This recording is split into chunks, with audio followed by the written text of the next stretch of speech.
Hello, I'm Bob Olsen, Ice Palace historian for St. Paul Winter Carnival. I'm welcoming you all to the annual Victoria Theatre Arts Center's Minecraft Ice Palace build. So, I became enamored with ice palaces when I was 10 years old. My dad worked in a building in downtown St. Paul that was being torn down, and as we went in to remove some paneling, we found a giant photograph, and I said, "Look, Dad, it's a picture of the cathedral." And he goes, "Nope, that's an ice palace." And thus became my lifelong obsession with buildings made out of ice. Building something out of ice, like an ice palace, is really like building anything else out of solid rock, because after all, under 32 degrees Fahrenheit, ice is a rock. So it does really well in what we call compression, things where the pressure of the building pushes down on its foundation.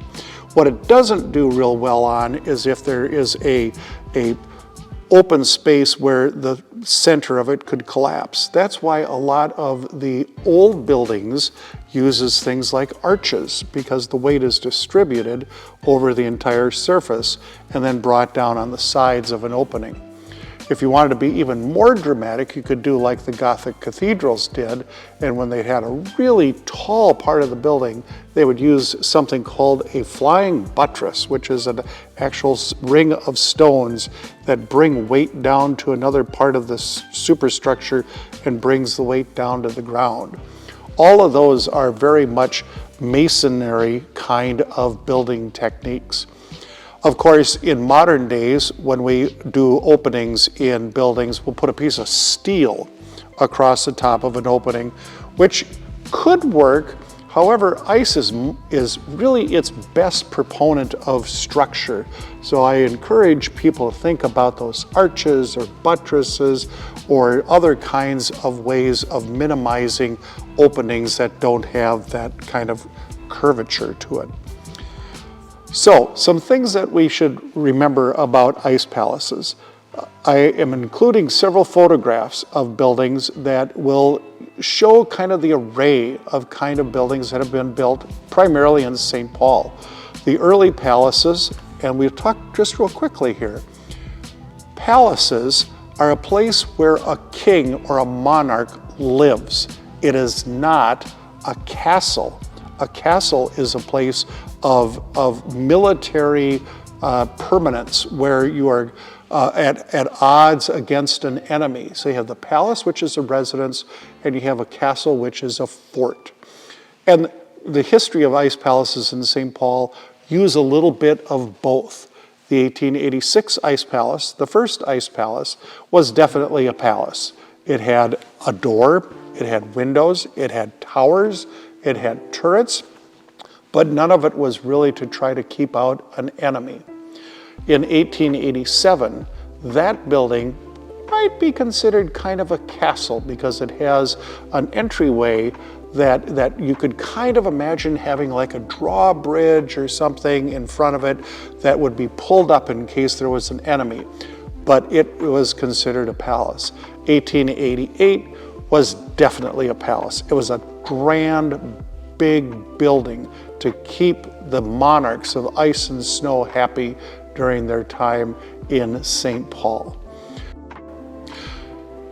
After several years of some successful winter carnivals, the carnival kind of went into mothballs because of some economic issues and a depression. And it wasn't until the 1915 when Louis Hill, who was the son of James J. Hill, the industrialist railroad magnate that lived in St. Paul, decided he was going to bring back a winter carnival, the likes of which people hadn't seen for 50 years. Today we're filming this piece in Louis Hill's ballroom, which is still in St. Paul in a mansion along Summit Avenue. And interestingly, this particular room that we're in was designed by the same architect that did the Union Depot in downtown St. Paul, and it's an elegant, elegant room. But Louis Hill had this vision of bringing back the ice palace, and so in 1916 he built a very small structure down on Harriet Island, but it wasn't the only thing that he put on Harriet Island. He put in snow shoe courts, curling, ski jumping, shotgun ranges, you name it, every kind of sport activity, and just kind of took over the whole island. In 1917, Hill brought back the Carnival yet again and built an ice palace in Rice Park, down in front of the Landmark Center, and on the opposite side of that park is actually the Hill Library. In 1937, the Winter Carnival started up again, and the idea was to build ice palaces as a way to employ a lot of people. This was part of what was called the Works Project Administration, and was used to bring people up and out of the Great Depression of the 20s and 30s.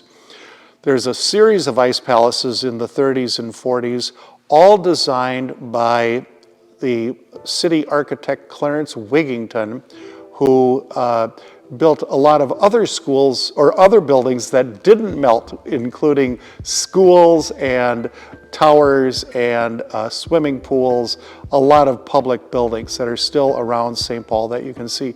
And oddly enough, all of them have that same kind of masonry kind of construction, again, where you're laying a block on top of block. This is why Minecraft works so well in creating ice palaces, because the techniques are all the same. It's kind of block on block, if you want to think of like Lego blocks that stack on top of each other.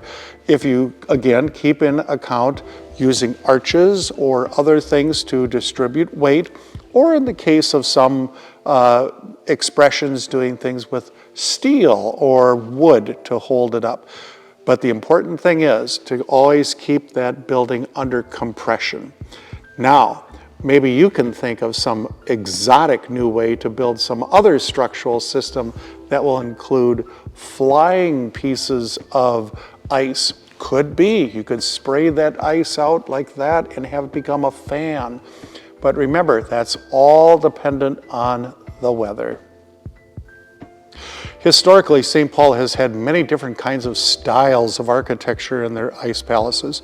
The early palaces, you could say, were Romanesque in that they had, again, arches and kind of things that expressed the solidity of stone or ice in this case. Whereas if you move into the 30s, you see expressions of things that look like giant discs, kind of an Art Deco kind of a feeling. And in some of the wildest buildings of the 1940s, you have ones that actually are zigzag modern, where the walls are like undulating pieces of fabric, kind of reminiscent of the Northern Lights. And in preparation for your Minecraft build, what I would suggest all of you do to kind of get a sense of what it was like to see one of these buildings is to check out the short story by St. Paul author F. Scott Fitzgerald. Fitzgerald was actually a friend of Louis Hill's, and a lot of the activities during the book, the short story rather, happen in the room that I'm sitting in. But in it, he talks about the marching clubs and the sport groups that are coming into the ice palaces, the highlight of which is one of the party goers getting caught in the labyrinth of the ice palace and almost freezing to death. So those are very cool images, and something that when you think about your build, you can say, can I capture some of that kind of a story in my building? Because actually buildings are stories, just like the Louis Hill Mansion here has its own story. Good luck.